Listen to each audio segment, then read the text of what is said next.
Hola a todos! Today I'm going to get you guys started with some basics of Spanish pronunciation.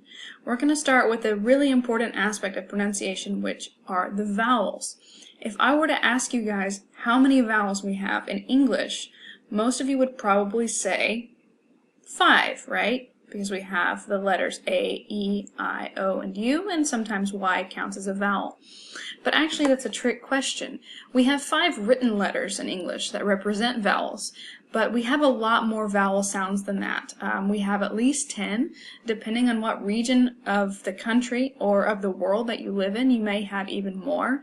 And this accounts for a difference in pronunciation between, say, a person from Ireland and a person from Texas versus a person from New York. We have a lot of vowels in English. As an illustration of this, I like to use this name. In English, if we were to read this name out, we have Abraham. And if you break that down, we have how many different vowels in here? Well, we have one written vowel, which is the A, but this first A we would pronounce A. The second A we would pronounce and then that last one we pronounce eh. So we actually have 3 different vowel sounds going on.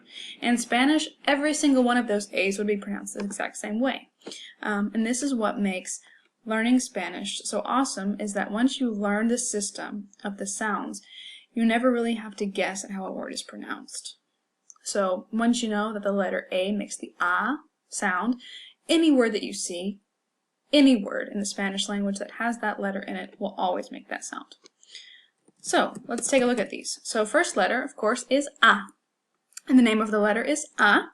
It also makes that sound. So we have some examples. The word for cat is gato. We have mama. And we have papa. Always A. Never never A, never anything else. Next vowel, we have E. So we now have A and E. And E is seen in words such as bebé, which means baby, leche, which means milk, and again, it's always pronounced, and it's always pronounced the same way. Our next vowel is the letter I, as in the word hijo, which means son or child, frío, cold, imposible, impossible.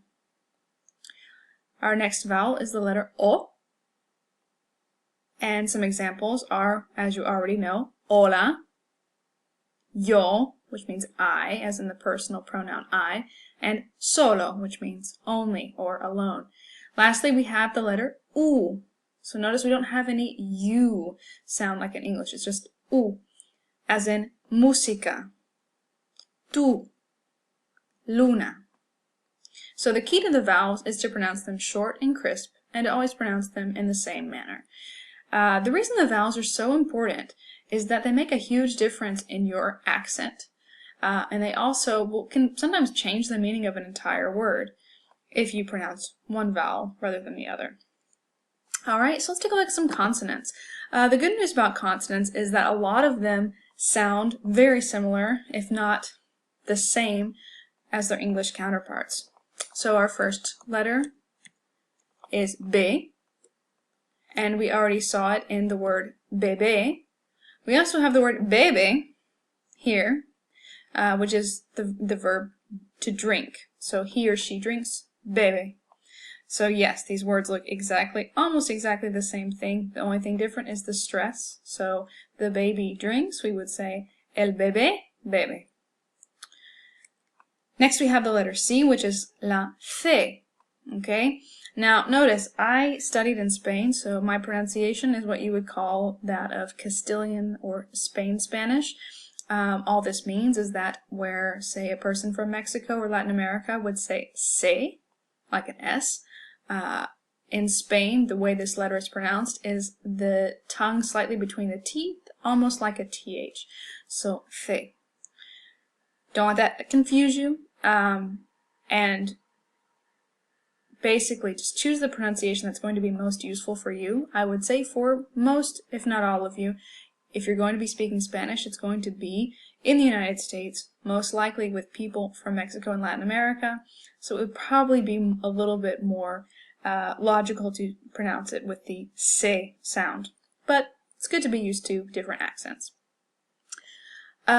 Just like English, this letter can make a couple different sounds. So before A's or O's or U's, we have the sound like K. So casa, chocolate, Cuba. This is just like an English cat. Now, when it sounds like an S or a sh sound, if you're in Spain, is before an E or before an I. So here we have cero or cero, cigarro or cigarro. This is also just like English. So words like cell or celery, we spell with a C, but we're pronouncing them with an S sound. Next letter, we have la D. Okay, so our letter D, as in the word for finger, which is dedo, and then our word for where, donde. Notice that between vowels, if you were to analyze how I said that word dedo, the first one's a hard D, pretty much like English. The second D is kind of a real soft sound, so it sounds almost like the TH in the. So, dedo. When you hear that sound, that is also a D. Our next letter is F, which makes the exact same sound as in English, so we really don't need to comment too much on it. So, fe, fantástico. Notice, as I said in your notes, that there are no PHs in Spanish. So things like elephant are just going to be simply written with an F. Elefante, physics, física, all of those with an F. Next letter is la letra G. So the letter is pronounced G, and it can make two different sounds. It can sound like G, as in gato, gorila, Gustavo. But when it's before an E or before an I, it kind of sounds like a real hard H. The word for people is gente. The word for intelligible would be inteligible. Okay, and this is going to be the same exact sound that we hear in words with J's, like jalapeño.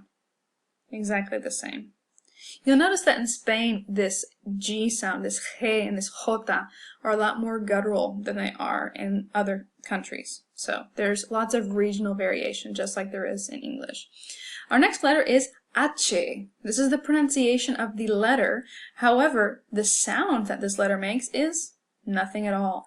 So when you see an H, you can pretty much ignore it as far as pronunciation is concerned. So, hola, hombre, almohada, which means man, hombre, and almohada is pillow.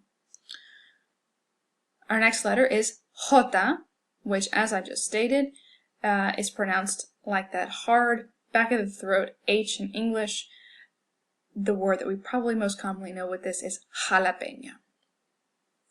Next we have la letra K, and this one we don't have to worry about much because it's only used in borrowed words. So when Spanish borrows a word from English, such as maybe kayak, they will take the letter K. But other than that, we're not going to really see it in Spanish. Next letter is L. And there's not a whole lot to comment on about L except for, in English we have two L's. So we have the L that's at the front of the mouth that we pronounce at the beginning of a word, as in light. We also have what we call a dark L, which is an L pronounced at the back of the throat in words such as mall. Okay, if you hear the difference, light versus mall. With mall, you're putting your tongue up the roof of your mouth towards the back. In Spanish, we don't have this L at all. They're all going to be the ones that we have in English, as in the word light. So up by your teeth, lámpara, miel. Our next letter is doble L, meaning double L. And this one you should hopefully know from Mexican food. We don't order tortillas or quesadillas, hopefully. You're ordering tortillas and quesadillas. And so anytime you see a double L, you're going to hear y. Now there's some regional variation with this pronunciation. If you're in Argentina, for instance, the pronunciation will be a little bit different. But in general, we'll hear the sound y, as in caballo, meaning horse. Our next letter is M. M is the exact same as English, so malo. Next we have N, exactly like English, nota. Our next letter is Ñ. Okay, so contrary to what some people might think, this sign on the top of the N is not optional, and it's not an accent mark. It actually is a completely different letter. So N versus Ñ can make a big difference. Jalapeño is one example that we've seen with an Ñ. We also have the word año, meaning year, and it's in a lot of different words. Español, the language that we're studying, has an Ñ, so just make sure to include that. Next we have la P, as in perro. Not much to comment on about la P. The only little difference with P is that in English, sometimes we have our P's at the beginning of words. We tend to kind of spit a little bit. We tend to feel a puff of air when we say names such as Pedro. A fun experiment with this is if you hold your palm of your hand in front of your mouth and say the word Pedro, kind of exaggerate it, you can feel a puff of air on your hand. When you say the name Pedro in Spanish, you don't want that puff of air. That's really the only difference with the P's in English and Spanish. Next we have Q, which is always accompanied by U, as in ¿qué? ¿Qué pasa? Queso. It always makes that K sound. We'll never pronounce qua, as in queen. It'll always just be K. Next we have la R. So we have our trilled R. That actually is not always a trilled R. So we have two different R's in Spanish. We have what's called a flap, okay, in linguistic terms. What this means is when you say the word butter, battle, cattle, saddle, anything like that, that double T that you're speaking is actually the same exact sound as a single R, okay? Just show how that works. We'll say this word, butter, and then compare it to the sound in the word caro. Butter, caro. Your tongue is going the exact same place in your mouth, and you're producing the same sound. Miro is another example. Now, when we have a double R, this is called a trill, and that's the famous Spanish R that a lot of people find difficult to pronounce. So, carro, you'll notice, is different from caro. Carro meaning car, caro meaning expensive. So an expensive car, we could actually combine the words to say un carro, caro.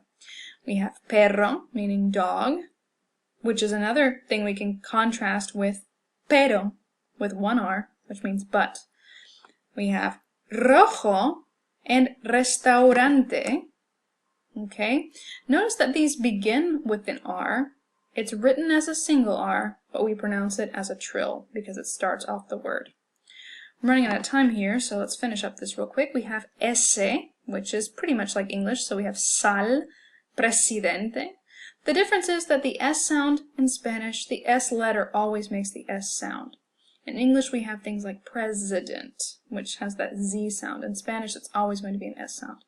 We have la letra T, which is, it's pronounced not quite the same place in your mouth. It's more up towards your teeth. So we got tu, toma, te. We have ube, which is pronounced exactly the same as a B. So the word for grape, uva. The word for glass, vaso. So if you never seen the word spelled and you only heard it pronounced, you wouldn't necessarily know which letter it was written with. Now we have W, which is only used in borrowed words. We have X, which has two pronunciations. Usually it's like an English X, and as in the word examen. But in certain Aztec origin words like Mexico, we can pronounce it like that hard H, or that J sound. Lastly, we have Y, which is pronounced usually like an English Y.